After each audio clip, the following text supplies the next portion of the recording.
Assalamualaikum warahmatullahi wabarakatuh.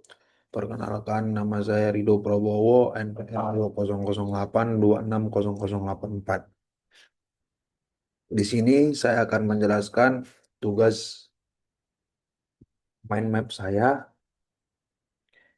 eh, yang berjudul hipertensi di blok di blok kardiologi. Nah, adapun yang pertama,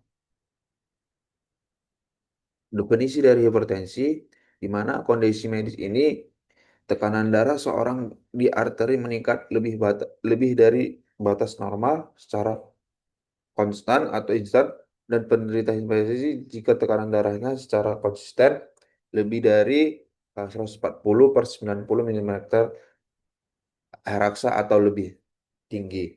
Nah, adapun etiologinya, yang pertama itu ada stres, konsumsi garam yang berlebih, kebiasaan merokok dan obesitas, dan konsumsi alkohol. Nah, untuk klasifikasi dari hipertensi ini ada beberapa. Yang pertama ada hipertensi esensial, yang kedua ada hipertensi sekunder. Nah, untuk hipertensi esensial, yang pertama peningkatan tekanan darah yang penyebabnya belum diketahui dengan pasti, sedangkan hipertensi sekunder adalah hipertensi yang memiliki penyebab yang utama spesifik dan dapat diidentifikasi.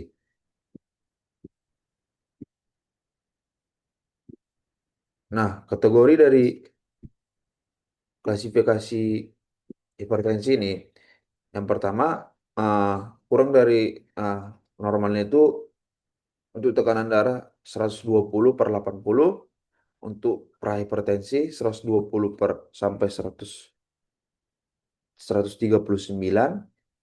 untuk sistolnya, untuk diastolnya 80 sampai 80 per 9, 80 sampai 89 mm raksa. Untuk hipertensi tingkat 1, 140 sampai dengan 159 mm Hg. Itu untuk tekanan sistoliknya. Sedangkan diastoliknya 90 sampai 99 mm Hg. Untuk hipertensi tingkat 2, lebih dari 160 mm Hg untuk tekanan darah sistoliknya. Sedangkan diastoliknya eh, kurang dari 100 mm Hg.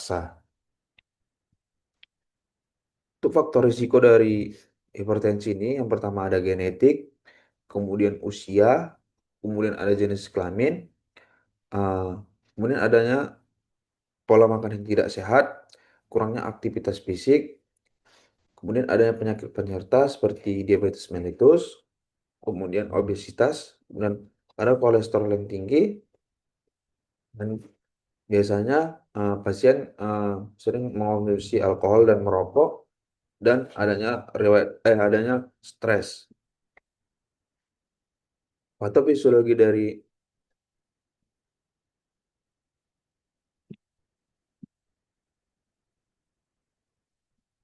patofisiologi dari hipertensi ini, eh, mekanisme terjadinya hipertensi melalui terbentuknya angiotensin 2 dari angiotensin 1 oleh angiotensin 1 converting enzyme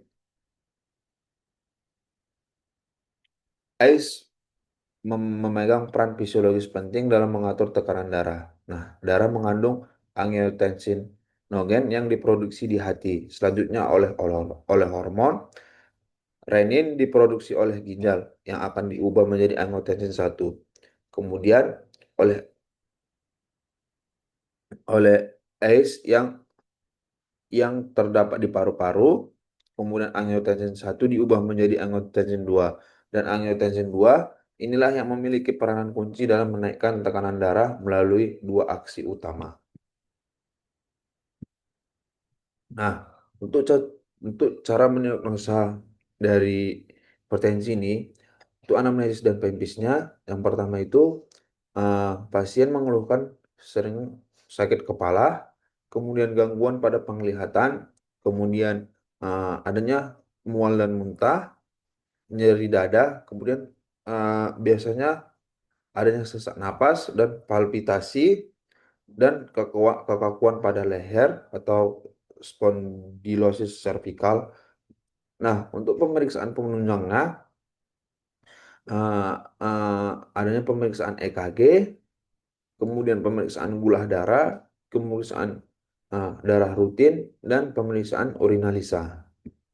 Untuk tata laksana dari hipertensi ini ada beberapa. Yang pertama, pemberian ACE inhibitor seperti captopril, eh, dua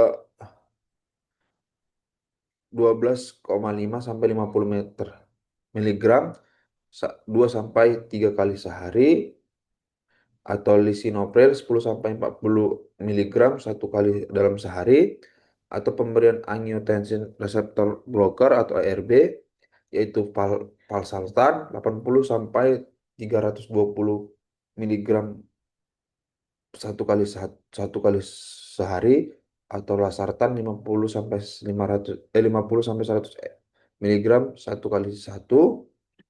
Kemudian CCB atau kalsium channel blocker, yaitu amlodipin 5 sampai 10 miligram 1 kali 1, atau pemberian diuretik tiazid hidroklorotiazid atau HCT 12,5 sampai 25 mg 1 kali 1 per hari.